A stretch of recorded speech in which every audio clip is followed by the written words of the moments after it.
Josh in July when we started working on ethics reform in Tallahassee, and I think I mentioned this. He was very tall. I think I mentioned this at the beginning of session.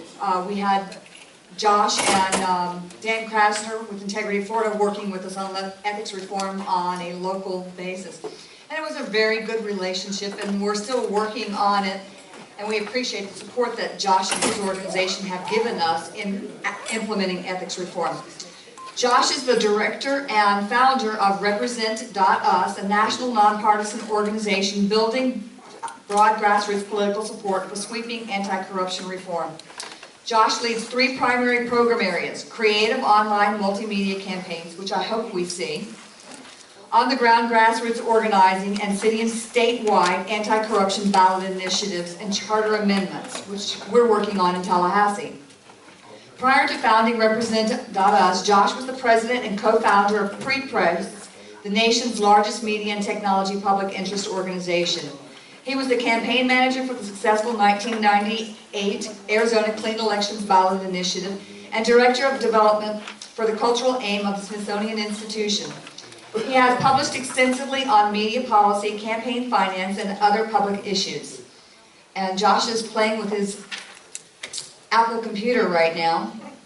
If he'd just gotten a Windows computer, we wouldn't be having these problems. Superior technology.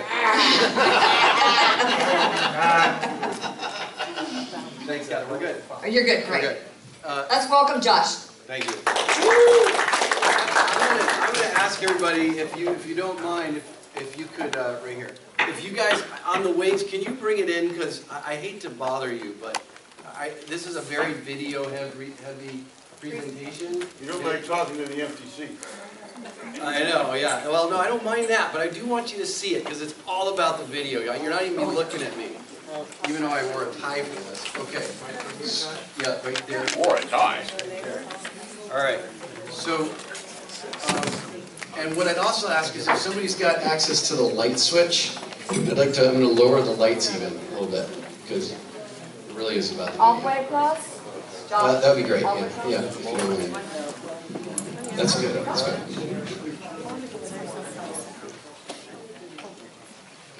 Alrighty. Well, thanks for having me, and I understand Dan did a great presentation. I was flying in, or I would have seen it. And as Catherine said, I'm staying here because I didn't bring a clicker. I brought everything but a clicker.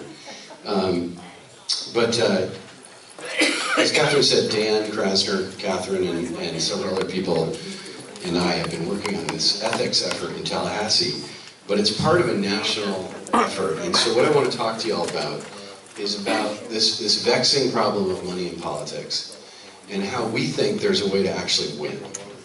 And one of the most encouraging things about this whole effort, it's one of the only times in American politics in 2014 where you actually see liberals and conservatives and libertarians and just about everybody else working together. And that doesn't happen enough in this country. And so Catherine thought it would be a good idea for me to come tell you about it. So we all know about the problem of money in politics. The last election had $7 billion spent on federal elections alone. A lot of that money is secret money that nobody knows where it's coming from, both on the left and the right. Oh, okay, sure. Whenever Catherine tells me something to do something, I just do it. Yeah. And so it doesn't matter really what issue you care about. And actually watching that last presentation, I realized I really should put education in here. I'm one of those funny families where my wife's the public school teacher, and she both doesn't like the teachers union, but she also thinks charter schools are bad, which is like this weird tick that a lot of public school teachers have. And I'm always like, charter schools are great, honey, but we have to fight about something. So, but whether so my daughter has asthma. Why is my asthma inhaler $80 for albuterol, which is an inhaler that just over the border in Canada costs $10? Well, it's because they got rid of the patent for albuterol because it's so old. But then when environmentalists said, oh, we need a different kind of propellant that doesn't kill the ozone, well, guess what? The pharmaceuticals paid the politicians and got an extended patent on the new propellant for albuterol, so that you're paying $100 for an inhaler for your kid who's got asthma. Banks are still too big to fail. There's $8.5 trillion in the Pentagon budget they can't account for in the last 2 decades. And today, you still see hedge fund managers that are paying lower taxes than you are. Why is it? It's all about money in politics. And a lot of people think, when you think about money in politics, that you're talking about campaign contributions and super PACs and independent expenditures that you hear about all the time. But actually, once you go to Washington, which I had the misfortune of doing for many years, you learn that it's actually that's a cancer cell. It's a cancer. And you got outside lobbying firms, in-house lobbying, advertising, revolving door of all these politicians selling out and going into lobbying on the left and the right after service. Internet, special interest funded think tanks, sponsored academic research, that is, colleges that go on the tape to produce research that their donors want. Trade associations, AstroTurf groups, freelance press flags, and PR firms, and the whole thing turns into this labyrinth of influence. But at the end of the day, the dynamic is actually pretty simple, right? I mean, at the end of the day, this is what we're dealing with. We're dealing with politicians that now need tens of millions of dollars to run for federal office, and you've got lobbyists who are getting paid from interests on the left and the right who need special favors from those politicians, and they have a codependent relationship. And if we have audio, is the audio working? It's pretty much summed up in one of these videos. Catherine wanted video, so here we go.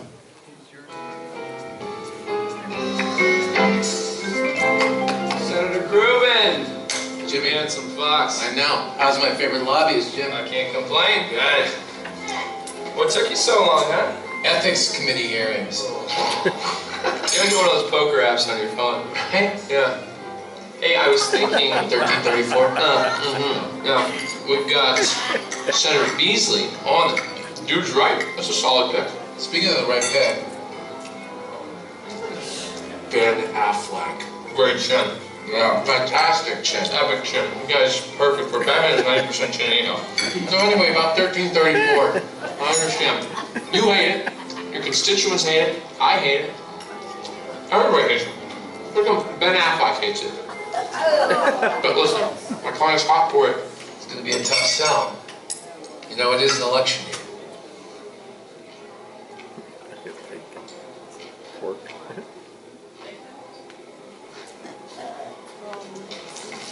I'll just do the addendum play. You know, attach to some popular bill. That's what I'm talking about. Yeah. Voted rider, we're going to sneak this thing in. Right. Via a series of, procedural parlays. Vis-a-vis, whatever. Right. Beasley! And what's this nonsense I hear about that bill with, No. you know, the public hates it. That's what I said, but we promised. Ah, there you go, that's your problem. All right. Promise, right? Come on, from Monday, start with report. I've seen that before. 2016, gentlemen. 2016. See that? Well, here's my support for you. See you more free when you get out.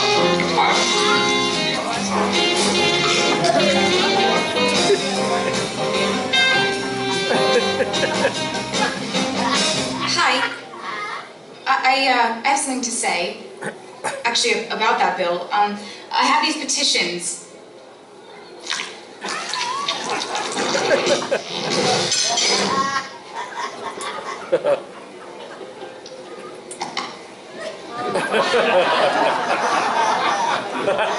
So you get the idea.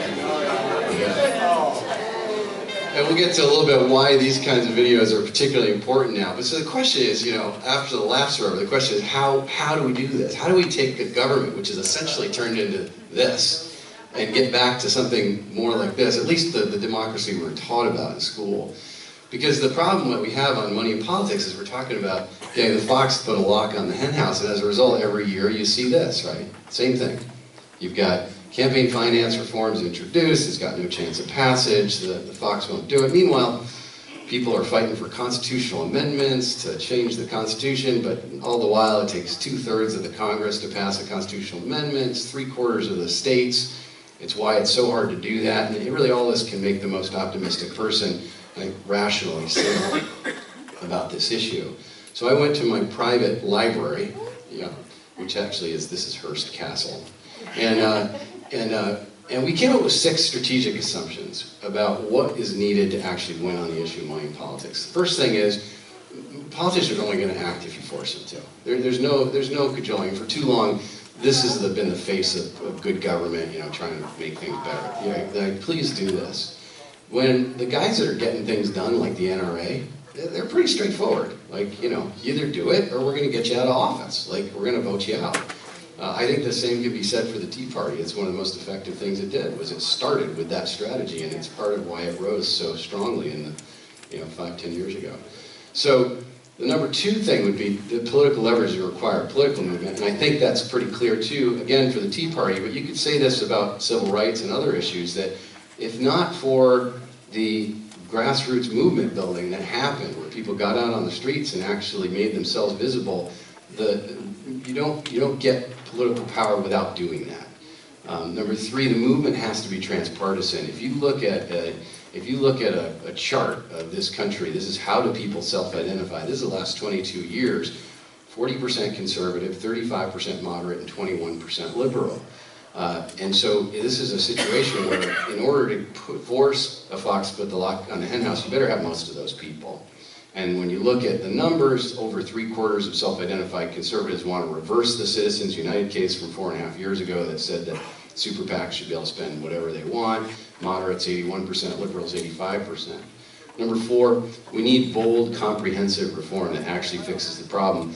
And I say this because when you look at the history of this issue, it tends to be people who are proposals that are really pretty narrow. Let's just get disclosure. Just disclosure alone, that'll fix it. Well, actually, it won't.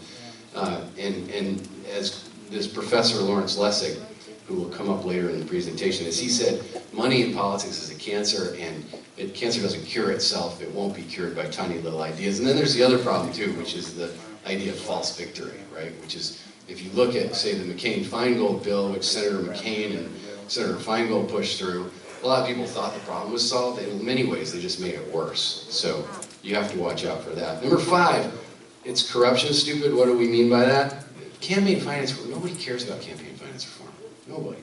It's like, it's a sleeper. And I would even go, I hate to say this because I know everybody in this room cares about it, but people don't really care about democracy in terms of like getting them fired up. But corruption they do. And if you look at polling, this was from 2012 when the USA Today and Gallup asked 1,000 people what should be the most important priority of the next president. This is when Romney and Obama were duking it out, and reducing corruption in federal government was second only to jobs. And what's notable about this, it beat the federal budget deficit, terrorism, Social Security, Medicare, education, healthcare. I mean, this is an issue that fires people up. And then if you ask people, what is it important to you that our elected leaders reduce the influence of money in political elections or corruption? You see a 21% jump if you frame it around corruption, which it's just an obvious thing to do if you're a strategist like I am trying to figure out how to actually fix it. Use the language that actually gets people fired up and off their chairs. And then 6, think nationally, win locally. I'm going to talk about that more in a second. So just as a recap, politicians have to be forced. We have to build a movement. It has to be right-left. It's got to be in support of bold reforms that actually fix the problem. It's got to be framed as corruption. You have to think nationally, win locally. And to be clear, in the short term, these are the 2 things that really need to happen. And this is part of what Tallahassee is about, which is you need to build a movement and you need to win locally. So when you say to people, well, I want to build a movement, right? I mean, this is what they would have said to the people who started the Tea Party, right? It's absurd. You can't build a movement. That's not possible. It's a mission impossible. But as I said, this issue is a cancer. And when you have cancer, you can't just like take a bunch of Tylenol and hope things get better. You actually have to do chemo, you got to do radiation, you got to start eating well, and you have to change what you're doing. And I think people who care about corruption and money in politics, I think they haven't wanted to hear that for a long, long time. But the question then becomes, how do you actually build a movement in 2014, right? We are not in, the old pre-internet era, right? Those are a very different day. And we're not in the era of when you could just like, if you remember the beginning of email and the internet, when people could just send an email around and get like 1 million signatures. And remember when you used to think that if you signed the petition, you'd actually change something, right? And people, that's not the case anymore. We all know that these petitions don't really work. And sometimes they're helpful, but for the most part, people have, there's petition fatigue and email fatigue, and we've got, as a previous speaker, and I couldn't agree more, we got this totally ADD culture. We're all on our devices all the time. Attention spans are at an all-time low. So what we're doing is we're looking at this as like a hybrid, okay? And the idea of like, if you're gonna try to get money out of politics or reduce its impact so you can actually get smart decisions on education or on any issue that you care about, that we think you got to look at the best practices happening in organizing to build a movement, viral and social multimedia like the video that I showed you a minute ago, and state and local policy wins. And the reason I'm saying this is that when you look to your right, if you look at viral and social media, in an era of email fatigue, the way you actually reach new audiences in a cost-effective way is through really good multimedia that gets sent around the internet and goes viral. I mean, that is a phenomenal way to do it. Now, on grassroots organizing, we look to like, I think the fight against Obamacare has been a good example of like just amazing on-the-ground organizing that has made that issue pop in a way that we just wouldn't have if they hadn't done that. I think on the left, what they did with the Keystone XL pipeline, they made that issue a huge issue when, in fact, everybody knows, like, stopping the Keystone XL pipeline is not going to stop global warming, right? I mean, it doesn't have much to do with it, but it's been a really effective grassroots campaign. On viral and social multimedia, we look to these guys. Has anybody here ever heard of this Coney 2012 video? Did anybody? It's pretty amazing. And what happened was, and it's worth mentioning because what happened was for 9 years there was this nonprofit here in Florida that was doing these videos about genocide, particularly amongst children in war-torn areas of Uganda and parts of Africa.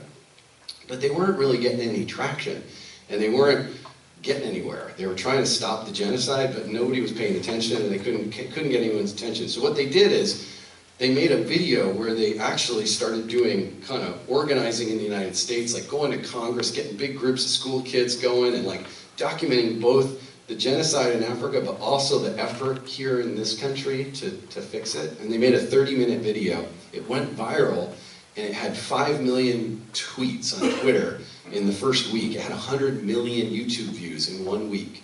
And within 1 week of it going viral, 58% of young Americans had heard of the campaign. So I hate to say it, but if you guys were in your 20s, you would have heard of this campaign. But it was an indicator of something that really works. Now, we have this other thing, this guy Gil Fulbright, right? And this is a fake candidate for Senate. I'm just going to switch out of here for a second, because I didn't put it on this slide. But he's a fake candidate for Senate in Kentucky. And I'm just going to roll this video, let it speak for itself, and then I'll tell you about it after. Hi, I'm Gil Fulbright. The people who run my campaign, they've made this commercial, and I'm in it. This campaign, it's not about me. It's about crafting a version of me that'll appeal to you. A version that visits random work sites with paid actors pointing at things. A version of me that doesn't find old people loathsome or pointless. Has a conventionally attractive yet curiously still family. Listening to my constituents, legislating, these are things I don't do. What I do is spend about 70% of my time raising funds for re-election. I'd do anything to stay in office. My name's Gil Fulbright, but hell, I'll change my name to Phil Goldbright, or Bill Fulbright, or fill up my mouth with farts. These are the things that are important to me. And these are the fine people that finance my campaign. Now, in order to do these things, I have to stay in office. And to stay in office, I have to keep these guys happy. Now, if any of these things make these guys unhappy, well, my hands are tied. So come November, the choice is clear. Do you want another spineless mouthpiece for special interest in lobbyists? Or a spineless mouthpiece for special interest in lobbyists? I'm Philip a mouth with farts, and I approve this message. And this thing, I mean, what was amazing about this one is that it went crazy. We woke up one morning and literally we were on the Today Show, or he was, and Then he went on to CNN and Fox and Friends and USA Today, Washington Post, Time Magazine.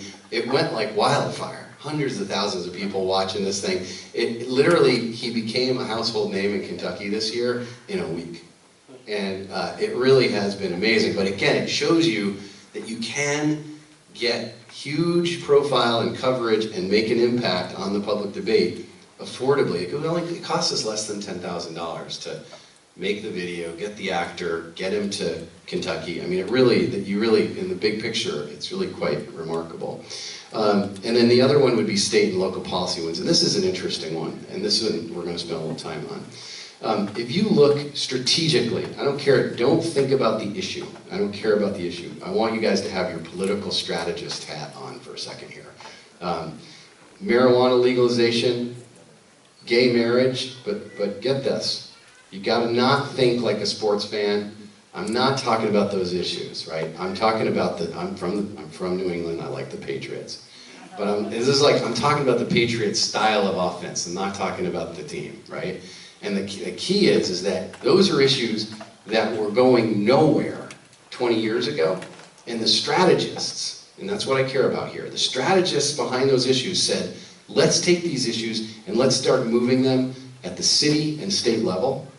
And what's happened in the last 20 years has been unbelievable. From a strategic point of view, they have completely redrawn the maps on those issues and made progress that no one thought they could in the face of a Washington, D.C. that wouldn't do anything. So from a strategic point of view, that is what we're trying to emulate in terms of changing the political map by passing really strong anti-corruption laws in cities and states across the country. This map you're looking at, this is a map, the yellow states are where we're looking at cities that we're looking at trying to change the laws in those cities, and purple states are where we're looking at running ballot initiatives to change state law. And what we've seen is just in the past 6 months, it's been pretty amazing. In Princeton, some volunteers just took it upon themselves and got a city resolution to pass the American Anti-Corruption Act, which I'll tell you about in a minute. Back in my hometown, same thing. In Tallahassee, as Dan talked about, this ethics group put this together with an amazing coalition. One of the things I'm most proud of, I don't know if Dan, did you read this from the editorial already? No. It says, I'll just read to you the first paragraph from the Tallahassee Democrat a few weeks ago. When you have representatives of the League of Women Voters, Common Cause, Integrity Florida, and the State Tea Party Network all aligned against you, it might be time to reassess your position. And the story, the editorial goes on to just destroy the city attorney and the city commission in Tallahassee for trying to block ethics reforms. And then yes, about a week later, we won in court and the measure will be on the ballot. So it was a big deal. So that's what we're trying to do. That's what my organization, Represent Us, is all about. And what I'm going to do is, because we had the time, I'm just going to take you on a quick retrospective. About 21 months ago, we launched this thing called Represent Us. And what we did, it was pretty unusual. We had Trevor Potter, the Republican former head of the Federal Elections Commission. We had Tom Whitmore from the DC Tea Party Patriots. We had Mary Beth Fielder from Occupy Wall Street. We had Ted Roosevelt IV, the great-grandson of the president. So we had all these like strange bedfellows all together. Richard Painter, the ethics lawyer for George W. Bush, and Larry Lessig, the professor from Harvard. And we launched it. We said, we need a bold legislative proposal to pass. Because when you're trying to build a movement, people, the first thing they do is they say, what do you stand for? And when you're looking at things like, let's say, guns, you want either protect the Second Amendment right or you don't. It's pretty straightforward. Or if you're talking about pot legalization, either people should be able to smoke pot or they shouldn't. It's pretty clear. This issue is tricky because there's 100 ways to skin a cat. So we knew we had to come up with something that was very clear that said, this is what we stand for. So we went to Trevor Potter, the former chairman of the Federal Elections Commission, and Stephen Colbert's attorney, and Lawrence Lessig, who I've mentioned from Harvard. And we came up with this law called the American Anti-Corruption Act, and it deals with ethics and lobbying, transparency and oversight, this so-called citizen funding. But it's basically everything, the most robust reforms you can fit into the so-called single subject rule, which is when you're trying to pass a law in a city or a state, they'll tell you, you can't make it about 100 different things. It's got to be about one subject. So we put in as much as we could pack in without getting kicked out by the courts. And this is what it does. Currently, politicians can take money from interests they regulate, which is basically like saying that a sports umpire is welcome to take money from the team, whichever team gives them most money. It's crazy. And it's actually, and all this is constitutional, by the way. You would not be, there's only one provision in here that could possibly be realistically thrown out by the courts, which I'll tell you about. But today, you can do that under our act. If it were to pass, it would make it so that if you are a member of Congress and you're on a committee or a subcommittee that oversees a certain sector, you can't take money from them. Fundraising during congressional working hours should not be allowed. It currently is, and as you know, politicians spend 70% of their time, up to 70% of their time raising money, a lot of it during the day. Super PAC contribution limits. This is the one that's vulnerable, but we're doing it because we have to push the envelope. That is, when Citizens United allowed super PACs to become unlimited recipients of money, they did it under the premise that they would be independent from the political campaigns, the candidate campaigns, and that's not happening. And we believe that we could challenge that with federal law and possibly run the gauntlet and get through it based on the fact that this independence just does not exist. Who's a lobbyist? Today, the lobbyists have whittled down the definition of a lobbyist, and we want to make it so that it's very clear that anybody who lobbies is actually a lobbyist. A good example of that, the most recent one, well, Tom Daschle, Democrat, he started lobbying right after he was a senator, and then he said he was a historical consultant. And I think Newt Gingrich did the same thing. They all do it. And now the House cooling off period. Today you have to wait a year after serving in the U.S. House of Representatives before you can be a lobbyist. Make it 5 years. Same for the Senate, which is currently 2 years. Make it 5 years so you can't cash in on all your Rolodex just a year or two after. Lobbyists can donate to politicians, lower the amount of money lobbyists can give so they can't bundle all this money and give them these big gifts. Kickbacks. Today there's a kickback ban that applies to federal contractors, but it's a huge loophole because they can then hire, or create super PACs rather, or their executives that actually work at the federal contracting company. They're immune to that ban, so they can make contributions, and it's basically it's effectively doing the same thing. So make it apply to everybody. Disclosure. Make it so that there's no secret money. I think it's just antithetical to democracy to have millions of dollars flooding into politics and you don't know where it's coming from. At least tell who it is, and so you know. The donating up to $100 as a tax rebate, I'm going to talk about that later. Penalty for accepting large donations, basically none today. And essentially what we're saying is, if we can create a citizen funding model where a tax rebate could go to politicians, then you can then say, you have to voluntarily, because you can't do it constitutionally, you have to voluntarily agree not to take more than X amount of money, in this case $500, in order to take tax rebate money. Super PAC's coordination with candidates, really redefine it so that you don't have today. Remember in the last election, it was Romney's super PAC is this one, Obama's super PAC is this one. Everybody knows it, and the federal law says that they're not allowed to coordinate. I mean, it was totally ridiculous. And then finally, breaking the rules. Today, there's basically no penalties for the big guys for doing anything wrong. I mean, we know that too from the bankers. The bankers took all our tax money for the bailout and nobody went to jail.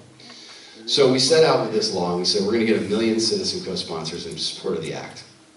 Today we're at 480,000. We're getting there, but we got a long way to go.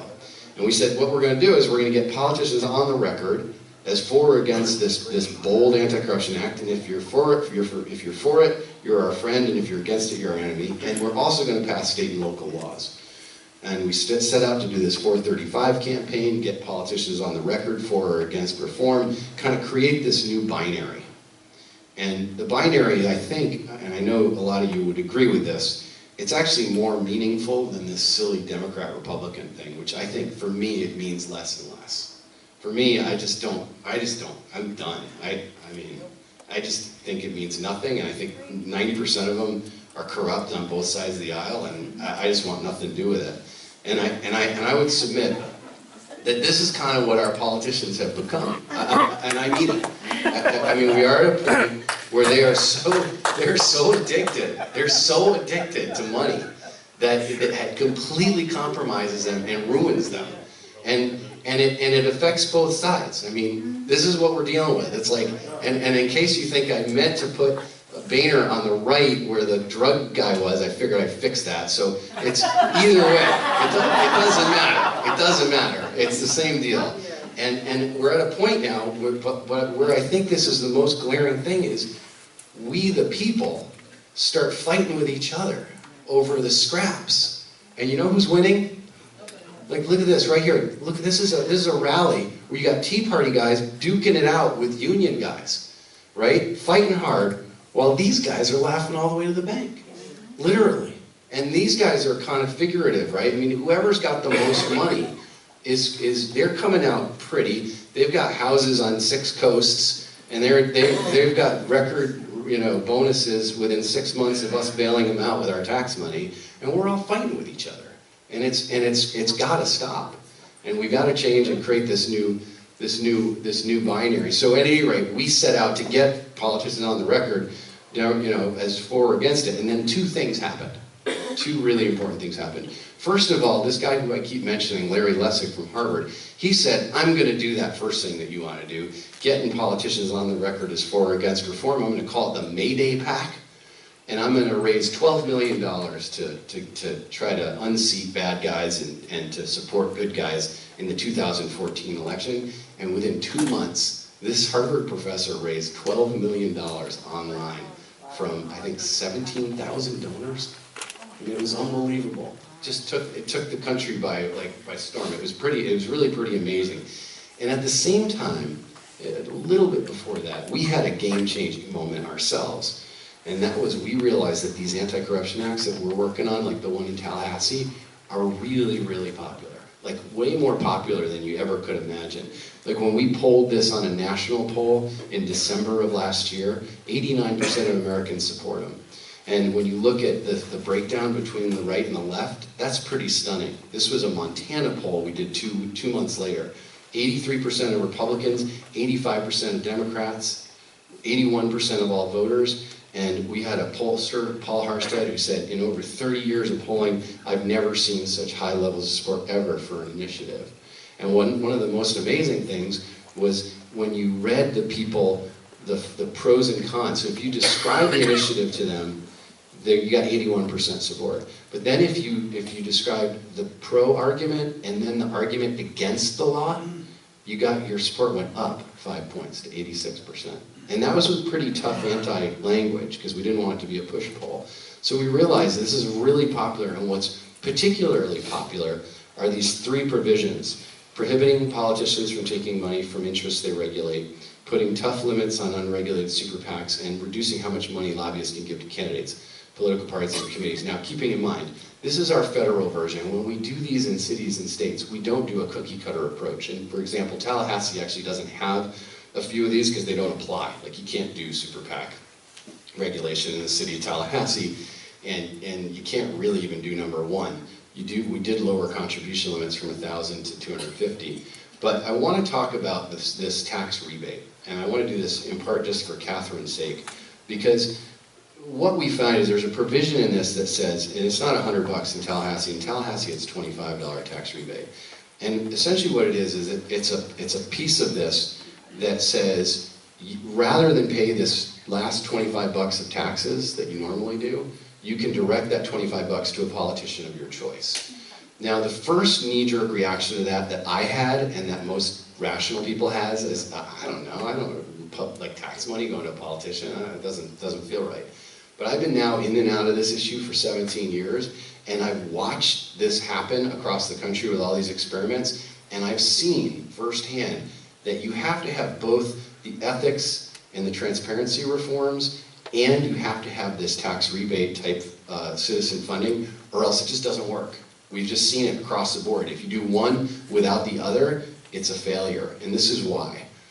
First of all, the arguments against are things like this. Oh, it's a liberal, wasteful big government program, or it's welfare for politicians, or your tax dollars will go for crazy politicians you don't agree with. But this is the thing. In life, there are certain rules, right?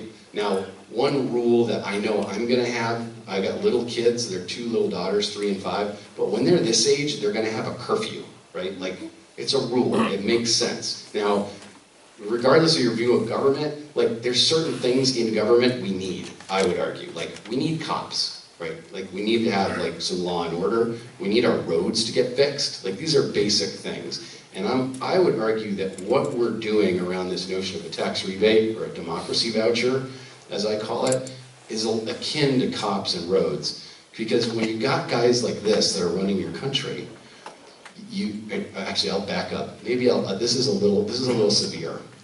Let's think about politicians more like this. Kids who are obese, who are eating too much junk food, and they're finding this kind of junk food in their cafeterias with lots of corn syrup, lots of fats, and they're unwell. And this is a problem that is plaguing our country. Well, you can't really go to the school cafeteria and say, okay, we're not going to have any food or drink. Like, forget it. You guys, no more eating, right? The kids are going to figure out ways to smuggle food in. They're going to get it somehow. There'll be a black market for junk food, whatever it is, and it's depressing to see starving children. So you've got to figure out a way to get healthy food into the cafeteria that the kids can eat. Like, you have to be proactive, spend some money, and make sure there's a way to do it. And it's the same thing with politicians, because if you don't figure out a way to get so-called clean money, and what I call clean money are small contributions from everybody, not big contributions from moneyed interests, whether it's a union or a corporation, it doesn't matter. If you don't figure out a way to proactively do that, these guys will. And that's the reality. They will. They will figure out money's like water.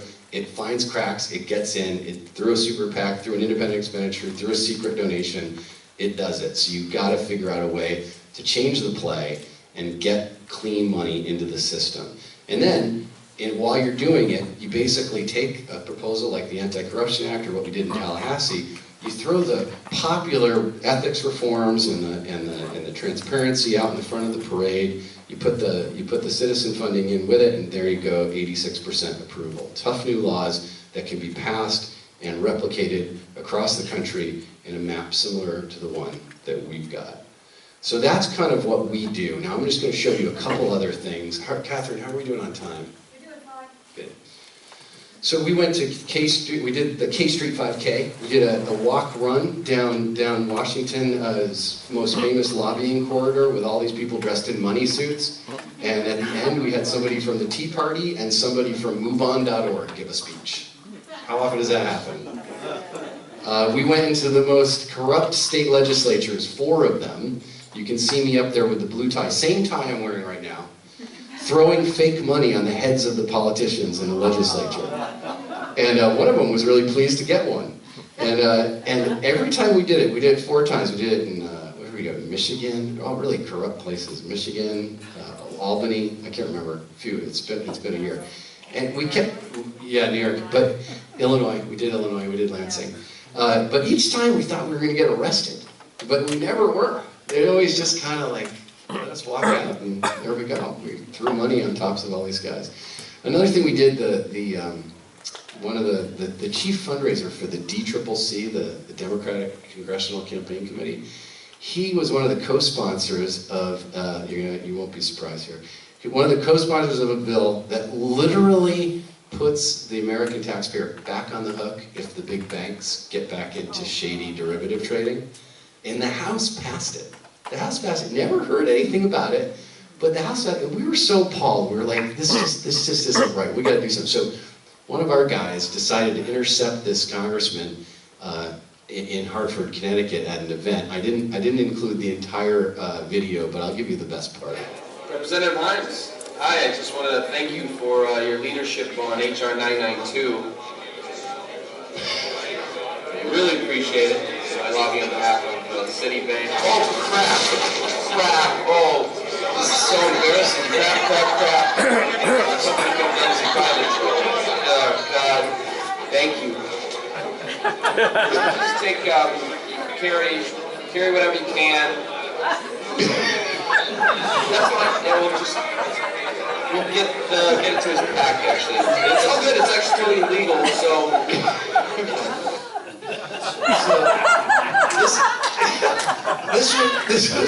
This was all over the Connecticut press. He's a Connecticut guy. All over the Connecticut press, literally. And the key here is like literally 2% less than 2. I'll bet less than 1% of his constituents even knew that he was on that bill as a co-sponsor or that it passed. So you got to figure out a way to get the word out that these guys are corrupt. We do a lot of tabling around the country. We've got volunteers all across the country. We do this. This was No Taxation Without Representation Day. Represent us, not lobbyists. We did it all across the country. And we did all other kinds of viral social multimedia.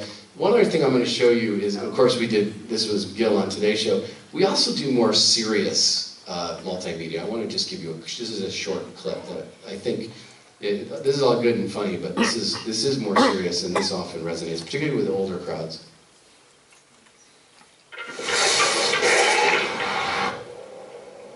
We are a nation of fighters.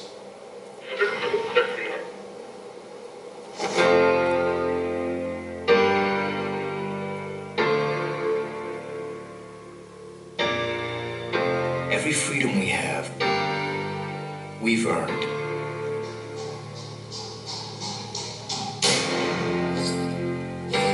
For every travesty, every cruelty in our past, we've been carried forward by the men and women who are willing to push our nation to live up to its own ideals. That is the promise of America. That a free people have the inalienable right to determine their own future. That's not some lofty vision. That's ironclad. It's what makes us who we are. America is at its best when the government works for the people. So when it stops working, when it breaks, you can be damn sure we're going to put up a fight to fix it. Because we refuse to believe that this is the best we can do.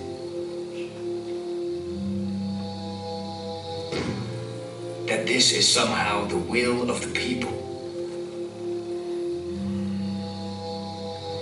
Our governance has been bought and sold. The people outspent and undermined.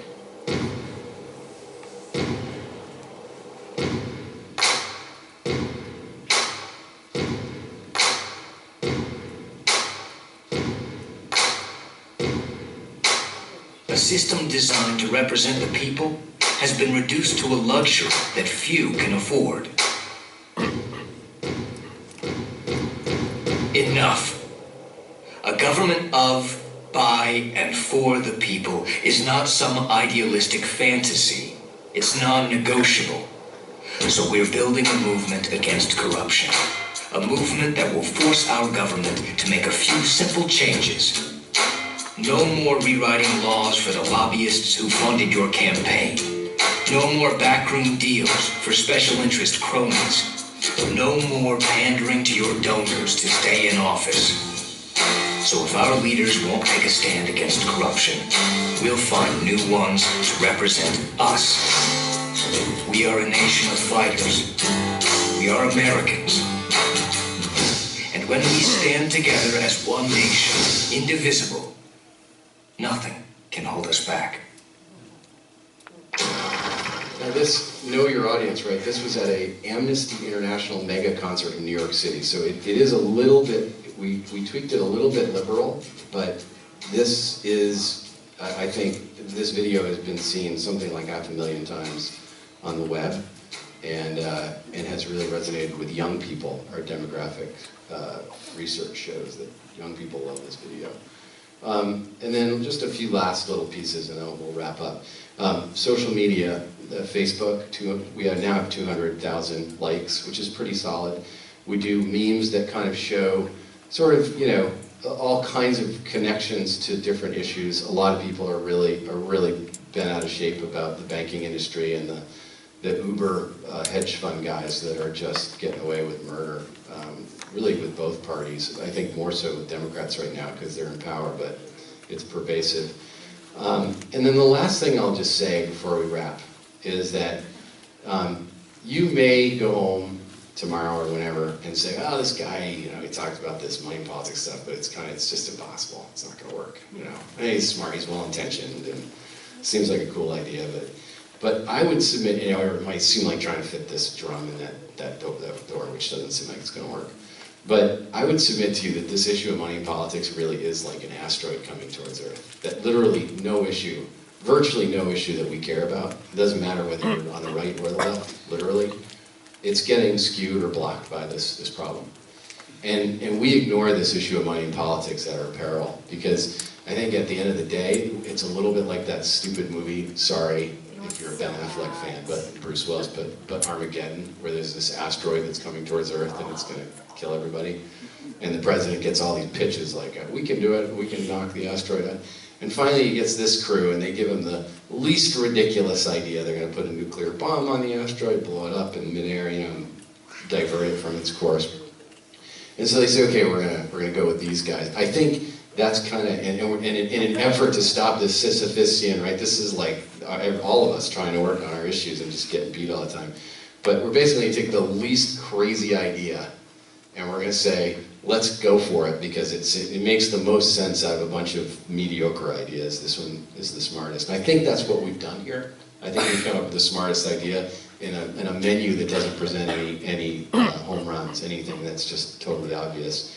And I would submit to you, these are my two daughters. If you don't do it for yourself, then do it for the next generation. Thanks, folks.